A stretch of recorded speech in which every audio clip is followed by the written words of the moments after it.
Hey, hey, hey! Yes, we are back again today. Listen, my name remains Joy Effic. Let me tag a friend here. Help me and tag love on somebody today. Let's spread this love because this is important. Wonderful discussion I had with a friend today. On another day, I'm gonna share that because I was like, oh, that really ties into what I'm talking about on before and after. Yes, I do. So help me and tag a friend. Yes, Aqua online market. Share it, share it, share it, share it. Share it with my Planka Nation. Share it with Trending Jamaica. Share it with FCE. Yeah, probably, but we're gonna share it anyway. Share it with my royal kings and queens out there. My royal kings and queens and princes. And listen, welcome to Before and After. Yes, I do. Before and After. Yes, I do. Number 4 or number 5. Yes. So we've talked. Listen. It's very important that you know why you want to say yes or why you want to pop the question. Watch out for my workbook. I said it's going to come out. It's going to come out very soon by the grace of God. So now we have checked the origin of marriage. We have checked the logical and illogical reasons why people get married or why you asked the question or why you said I do. We have checked the purpose. There's an origin, which is God. There's the purpose, and it's just 3, not much. God is such a good God. And so today we're going to look at what are your personal goals. Thank you for joining me today. Yes. What are your goals? Do you have a goal? Do you have a purpose? Or why are you doing it? Why are you getting married? Why have you chosen this road? I tell people marriage ain't no cupcake. For people that think that, I'm just going to get married and all my problems will be over. The same thing they tell you when you come into Jesus, all your problems will be over. They lie to you. They lie in you. But listen. If you're out there and you want to pop the question, PI yourself. That was my last drop, my last before and after. Yes, I do. PI yourself. You're PI'd the person you want to pop the question to. And you that want to say yes, you have hopefully PI'd the person that you want to say yes to. Don't go into marriage blindly. Oh yes, they say love is blind. So if you marry based on love, you are married blindly. And I also hear people say, oh, just follow your heart. And my question is, the Bible says that the heart of man is desperately wicked. Continuously. It said the heart of man is always planning evil. So if you follow your heart, you're already following something that is not right. So never follow your heart. I posted one, I said, people, you fall in love and you fell out of love. Because you fall in love, you're actually going to fall out of it. So when I say love is not the reason for instituting marriage, my friend was like, she couldn't believe it today when I was having a chat with her. Like, what do I mean? I say, yes, the person we make marriage, we originated it, did not put love. He said, number 1, it is not good for man to be alone. Number 2, I will make him a helpmate. Number 3, I need godly seed. So love is not in it. Love comes in after you're married as a commandment. And we're going to come to that when it comes to what is the commandment for marriage for the husband. What is the commandment for marriage for the wife? Now, when we take, I tell people, listen, you see, whoever created the car, like a vehicle, created the vehicle to go on land. Now, when you decide, I just bought this Bugatti, kitting they happen. Red Sea or sea, here I come. So you drive, or the beach, here I come. And so you drive your expensive car to the beach because you're like, man, this car is so expensive, it can be able to do anything. Then you put then you take your car, drive it to the beach. I'm about to drive it into the water. Like, man, this car should be able to go on water because it's so expensive. This car is just so expensive. Why can't it go on water? Okay, there goes your car. There goes all the money, thousands of dollars that you used to buy it because spaghetti was not meant, Rolls Royce was not meant, The Mercedes Benz was not meant. The BMW, Honda, whatever the car, Camry, Volkswagen itself was not meant to go on water. So if you feel that this car is, this car has all the gadgets, it is gadgeted. Why can't it go to water?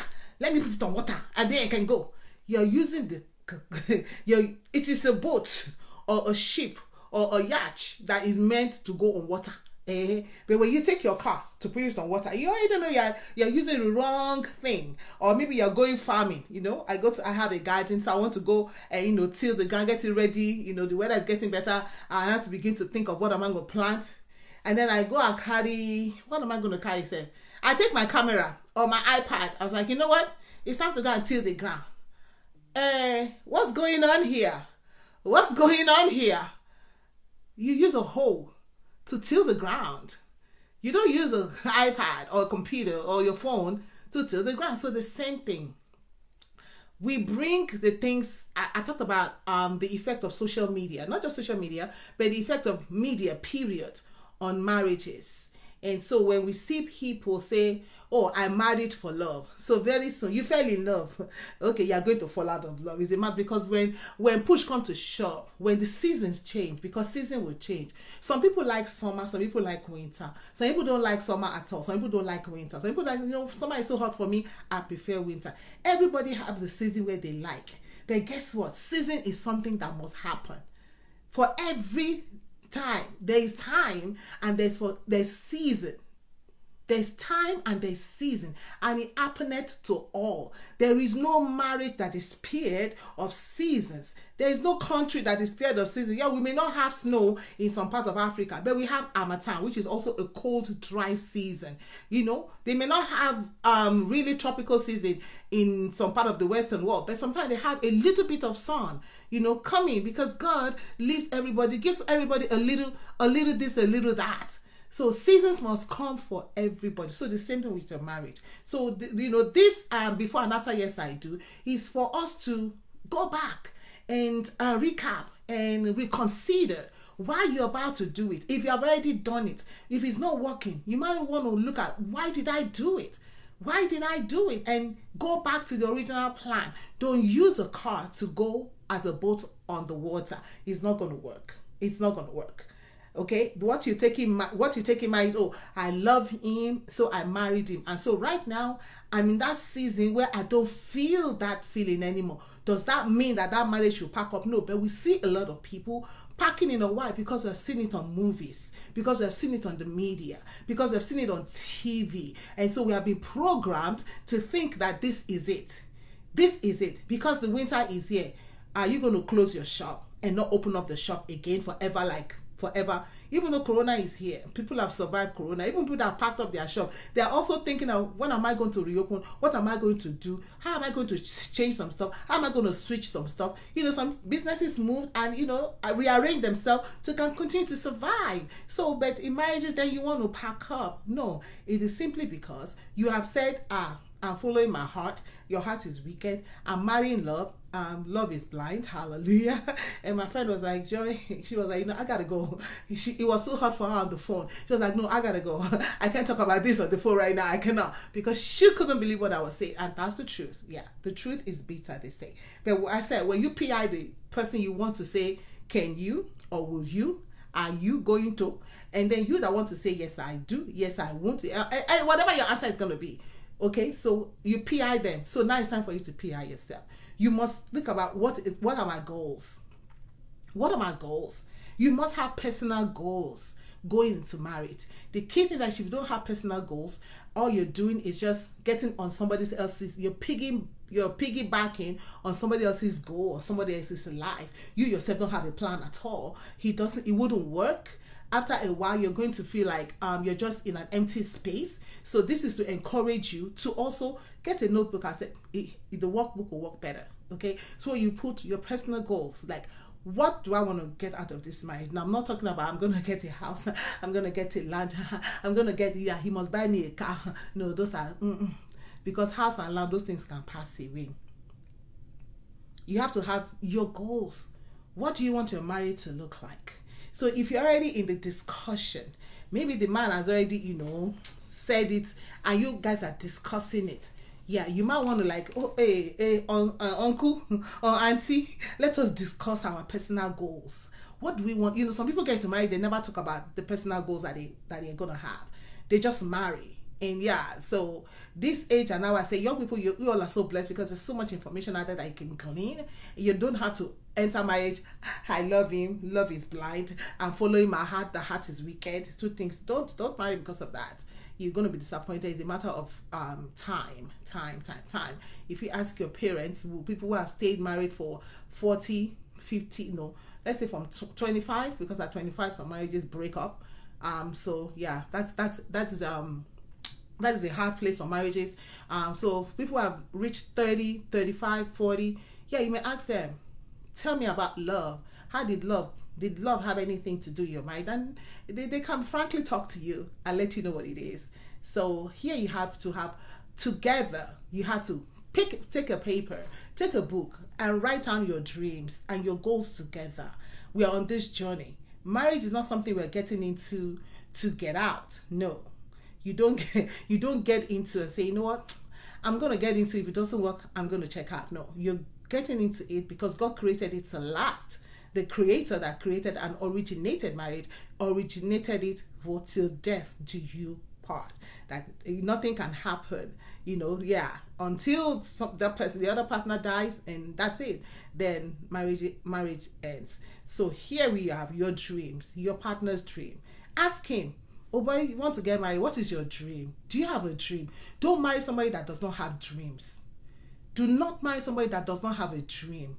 That does not have a dream of, oh, what do you want your home to look like? You must dream what you want your home to look like.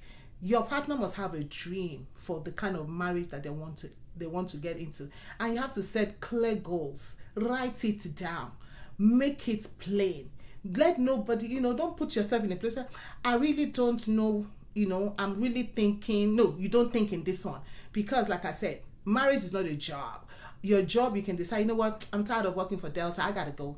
Or I'm tired of working for Comcast, AT&T, I gotta go. Or you know what, I'm tired for working for Dangote, I gotta go. Or I'm tired for, I'm just tired for this business, I'm gonna close this shop down, business, oh, I'm done with it. No, marriage is not like that. So when you know that this is supposed to be something that is lifelong, 20, 30, 40, 50, 60 years of your life, you want to put more effort to it and put more thought into it. Gone are the days, what you're having now is not something that we had growing up. Gone are the days where you just marry. So find out what are your dreams. You are PI yourself, which means private investigate yourself. What are your dreams? What is your partner's dream? So you ask each other. You might, all this one you just sit down. Oh. I think that one will come later. All this one you just sit down. All you want to do is just watch TV. Oh, we are going on picnic. You're not talking. See, that's the problem. Where all we do is, let us come together, for people who are doing Christian, you're crossing as a Christian, you want to do is pray. Yeah, let's pray 1 hour every day. You're not talking. And I said to myself, I said, anytime. So this is also be like, this is just a chat with you out there. This should be like, if every time you sit down to talk, all the man wants to do is touch you. That's what he wants in marriage. That's what he wants. The day he cannot touch you when you're married, that the marriage is over. If every time you sit down, he wants to eat, all he wants, let's go and eat. Every time, let's go and eat. Every time, let's go and eat. There's nothing substantial. You don't discuss anything, and you say you're cutting, you're about to get married. The day you cannot give him food, while a boss, he's going to look for food somewhere else. And of course, when people begin to give person food, if they put something in the food, oh well, sorry. It's not that person's fault. It's the husband that carry leg waka where they go give him food where he chop. So I won't even blame nobody I don't blame no side chick. I always blame the man, because if the man don't carry leg waka go, no side chick will do him anything. So that's okay. So listen. So if that is the case, where is we sit down to watch, every time we sit down together, it's just to watch TV program, to watch, let's go to the movies, or we just want to socialize, let's go to party. No substantial, Listen, I say this is not a job. Your job will pass. So even in your job, you come and sit down for interview. They interview you why you want to work here. What are you bringing? What are you bringing into this company? What is your worth? Why should we hire you? And you yourself, you're asking, okay, why should I even work for you people? You're checking yourself out. Why do I want to work for this company? The same thing. And I tell people, the job will pass. The job is not going to last, but marriage sometimes supposed to last, so you have to go in more prepared. These are things that you will not hear, and these are things that when people get into marriage, they're not saying, but this is the time now. Before you say yes, I do. Before you pop the question, what are your personal goals? Ask him, what are your personal goals? Ask her, what are your personal goals? You yourself, ask yourself, what is your personal goal? I'm not saying for a job or business, but for your marriage. This marriage don't want to enter. So, what are my goals? What are my dreams? What is your partner's? What are your dream? What is your personal growth? Also, okay, then you can go into what do you want to be in the next 5 years? Because listen, I was telling my friend today, I said, you know what? That you go into marriage as a woman because you're created to help. She was like, what? I said, yeah, that is what the Bible, if you have question with that, go and meet God. Yeah, go and meet God why he created women to be helpers. Go and meet God and ask him why. Being an helper does not put you in a less human place. No, that role is even likened to the role of the Holy Spirit who helps us. So that's oh my God, that is just a pleasant place to be, for you to know as a woman that this man, his life is dependent on you, and that's the truth. That's another story right there. Yes, to be an helper, so you can see, okay, can I plug it into that growth that you want in the next 5 years, in the next 10 years. Maybe he wants to be able to own his business. Right now he's probably employed somewhere, and it's like, in the next 5 years, 10 years, I want to be able to be an entrepreneur and own my own business. And then you're going to be like, what kind of business? There we talk. We have to talk something substantial. It is now you're going to be talking, not after you get married and you're like, what? I didn't know you were going to be this. I didn't know you're going to be joining the army. I didn't know you're going to be a pastor. I didn't know you're going to not be the house. I didn't know. But if we have talked about this at the initial, before, yes, I do, all these things will have come out. And you'll have decided, you know what? I don't think this is going to work for me. I don't think I can do this. Or you can go back and say, you know what? I think I can. I think I will give, I think I can put my all in this. I think I can be an helpmeet to help you get to where you want to go. Women are king makers. Yes. Let me say that again. Women, do not sell yourself short. You are a king maker. You are a helper. Without the Holy Ghost, we cannot get close to God. We cannot be holy. So without the wife, the husband cannot really get to where God has intended him to be, because you shut down your helper, you are going to be struggling and you would not really know why. You shut down your helper, you are going to be struggling. Things that should have taken you like 5 years, you're going to spend 10, 15 years on it because you shut down your helper. Women, we are in a powerful role and you cannot discountenance that. You must take that power in your hand. And so your personal growth, or even as a couple, what is our personal growth? Are we going to own a company? Are we going to start a company? And right now you're working for this, I'm working for this. Maybe, let's see, you have this skill, I have this skill. Maybe we can, enhance the skill and then have a company, and you may have your own side company at the side. But, maybe as a family we'll own a company together. All this discussion starts. She'll start now when you're having all those dinner, all those lunch, all those party, all those picnic, all those movie. You're going to movie. You're going to every of these things without substance. That is, when you say you don't get to know people just by partying or by picnicking. You get to know people by talking to them. And so that's where communication comes in. If every time you see that you want to put his mouth inside your mouth, he's not talking to you. You're not communicating. You're not going to know him. If every time you sit down, it's like, let's go and eat, and you're not really talking, and maybe when you're together, he's talking generally to friends or everybody around, but not really talking something substantial with you. You already know, when I get married, this man ain't going to talk to me. Do I really want to have someone that doesn't talk? So this is where it comes in. When you talk to people, you know their dreams. So it's very important that we communicate from the beginning. If you have someone that does not communicate from the beginning, do not think that now that you're married, he's going to communicate. That's not going to work. Because what you see in the beginning, it doesn't really get better, it gets worse. That is the real person. Because in the beginning of courtship, everybody puts up a front. And that's the truth. Everybody puts up a front. So when you're talking to people, actually, when you know who somebody really is, when you don't talk and you're just like, you're more concerned about planning the wedding. The wedding's in next 6 months. My gown gonna be right, the tiara gonna be right, the bouquet, all the food, the friends, the TV, get the mask people, the paparazzi, everybody around. All your concern is that you're ignoring the main thing. See all that paparazzi stuff, all that shala. Only one day. After that one day, everybody will go. Your parents will go to their homes. Your friends will go to their homes. You're not left with this person who is a stranger to you. You're like, it's like different. This is not the person that I married. Well, in the beginning, there were no communication. There were no laid down principles. We did not know much. And you have to decide before, yes, I do. This is where you come in with, what is our growth? You have to decide and talk to each other about this. Is no item where your marriage is everybody is just going solo. The husband is going solo, the wife is going solo, everybody is soloing. No, marriage is no, you have to decide together that, hey hon, hey babe, whatever you baby yourself, this is a no flying solo zone. We have to decide from the beginning before, yes, I do.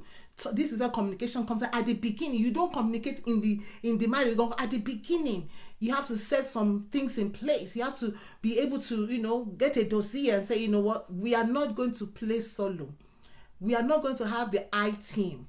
You're not going to be doing your thing and I'll be doing my thing. No, we have to come together, because the Bible says that a threefold cord, which is you, your husband, and God, cannot easily be broken. For what God has joined together, so God is in the middle of the joining. So the husband, wife, and God. So what God has joined together, let no man put asunder.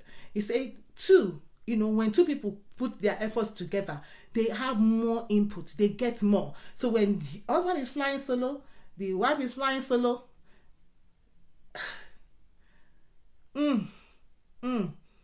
Whatever is supposed to take you maybe 3 or 2 years to accomplish, you're going to spend longer. Why? Because we just have a solo team here. Everybody is just soloing. So this is where, in the beginning of before you pop the question, you're going to see, is this person a solo person? Let's talk about it. Not just PI the person, but PI yourself, and both of you talk about it. That we have to decide now that we're not going to run solo. We're going to run as a team, tag team. And then things they're able to decide, to communicate more. Like I said, if you don't communicate in the beginning, do not expect communication in the marriage. What you see in the beginning, before, if it's partying, you marry them, you find someone that is loves to party, and you don't party. Don't think that now that he's married, I'm going to change him, he's going to stop partying. You're deceiving yourself. Only God can change anybody. You cannot change somebody. This person does not talk. Okay, maybe when he's married, he'll begin to talk. You're deceiving yourself, because that doesn't operate like that. God is the only one that can change somebody. So don't go into knowing that if this is what I have at the beginning, in marriage is going to get worse. Not really that it's going to get worse. In marriage, you're going to now see the full person that this person is. Because in courtship, like I said, people hide stuff a lot. So you see them, they don't talk. So they just try to talk a little because they know that you want them to talk. Now, when they get married, I really now see them that, oh my God, this is a very solo, quiet person. This person really don't talk. This person don't like partying, but the person was following to party when you were courting, because person just wanted to, trying to, be there, but not really. So, because maybe you talk and it's okay, I'll go. And maybe you send the friends and they say, you have to go. Then she go and then he go. But then when push comes to shove, when the marriage now happens, you now really see who this person is. They don't change.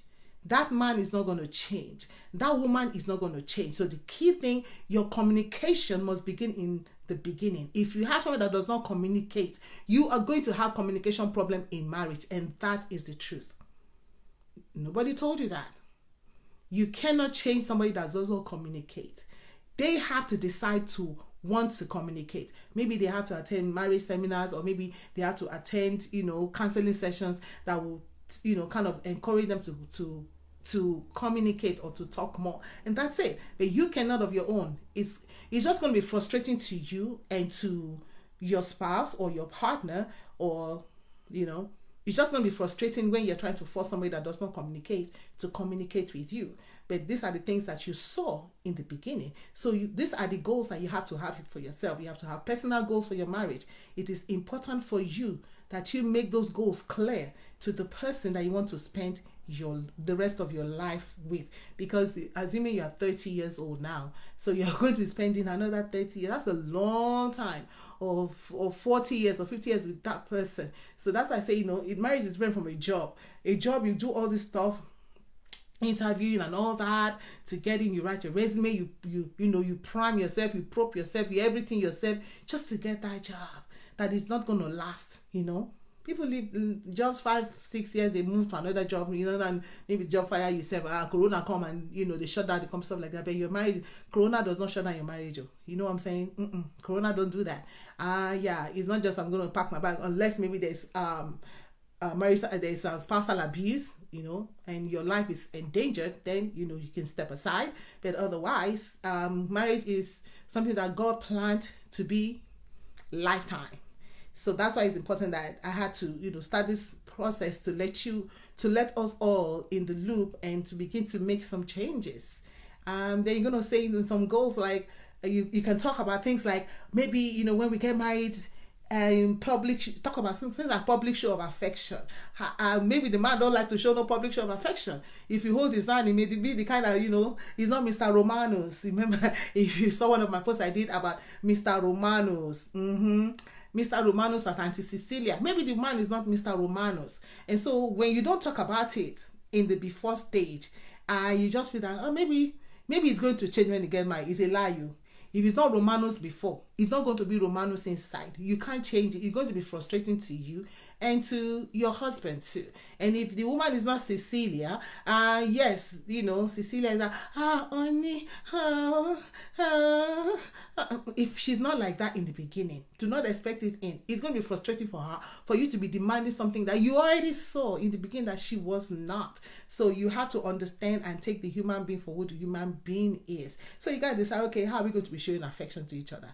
Do you mind public affection? Can you hold hands? Can you peck? Can you kiss in the public? Stuff like that. And then sometimes you want to say, we might want to adopt a relationship ritual. Somebody said something that was so key. One of our friends visited us and it was like, yeah, your husband don't kiss in the you can say, like, make we live and deal. You understand? There's some people that just don't like it. You can't force them.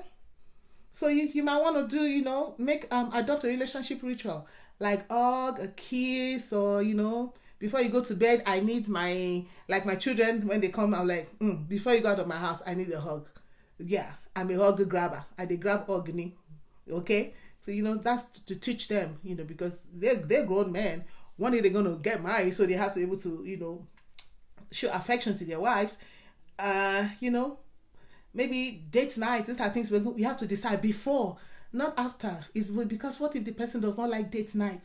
Then you have to explain to the person, look, these are date nights. Let's choose what we want to be doing. Like I said, you have to. It's a matter of consciousness. You have to consciously get married in this age and hour. Let me say that again. You have to consciously and intentionally get married. You can't get married the way your parents did. Just get married. No, has to be intentional, and you have to be conscious about what you're about to do. Most people end up like, oh, man, I didn't know it was going to be like this. Oh, yeah. Now is not the time for you to cry. Now it's not time for you. When you find yourself in that position, it's not time for you to cry. It's not time for you to begin to find out, how do I make this work? What can I do? It's not what can he do or what can she do. No. You PI yourself. What can I do? How can I make this work? It is I now. And so one of the other things you have to also talk about is children. How many are we going to have and when? Some people want children right away when they get pregnant. So people are like, what? Let's wait 5 years. Let's wait 3 years. So these are stuff you have to talk. You don't talk about it when you get when you're already tied in knot. No, Before you tie the knot, because when you tie the knot, you can't tie it unless there's domestic violence, like I said. But otherwise, yeah, before you tie it, you have to find out, what if the woman say she don't want no children, or the man say, I don't really want no children. In this part of the world where we have, some people decide they're getting married, but they don't want no children. And some people decide, because we don't want no biological children of our own, will go and adopt. Okay? Oh, yeah. I've seen people who have said, no, no children for us. No, no, no, no. So you'll be shocked and surprised that some people, take those decisions. So that's why communication comes in the beginning. Communication that does not happen in the beginning will not abracadabra happen in the middle. No. In the beginning is where you know where you stand and where you can decide whether I go or I no go do, whether I go say or I no go say. Okay, so when you're talking to her, you're talking to him, you can say, you know what, I don't think our dreams match. And it's okay if your dreams don't match. If your dreams don't match, if your purposes don't match, if your plans don't match, it's okay to you know what, I don't think you're the right person for me. Because right now, looking at my personal goals and my dreams for marriage is not what you want, and what you want is not what I really want for marriage. So if you are able to get that done in the beginning, it's going to save you a lot of heartache, a lot of pain, a lot of stress, not just you, but your friends, your family, your community as well. And God forbid that children come into that marriage that you knew from the beginning that this is not really where I want to be, but you actually went ahead and you went in there. So that's another assignment for you. Get your workbook, get to work, keep writing, keep working it. Because marriage is good as far as I'm concerned. That is what God say. And if God say it's good, I stay on the side of God. He say marriage is good. Marriage is everything that God made is good, which is marriage. One of them is marriage. And then he said marriage is also honorable. It's an honorable thing to do. So don't be scared. Don't be afraid. All you need to do when you want to, like I said, get a job, you work hard at it. You do what you're supposed to do to get that job if you really want that job. So the same thing with marriage. If you really want to get into it, these are the things that you're going to look at to see, and just to make sure that you are not going to be left stranded in Antarctica, in all the way in Alaska, okay, where it is cold and freezing. So God bless you. Thank you for joining with me. Please follow this conversation on YouTube. And when you go there, do like, share, and subscribe to my channel. Let's grow this channel together, because there's so much information out there that we are, putting out there because marriages are going through a lot, and we don't want our young people to go into it with their heart. No, neither to go into it, because I love him. No, there's much more to marriage than love and than what your heart is telling you. I'll see you next time.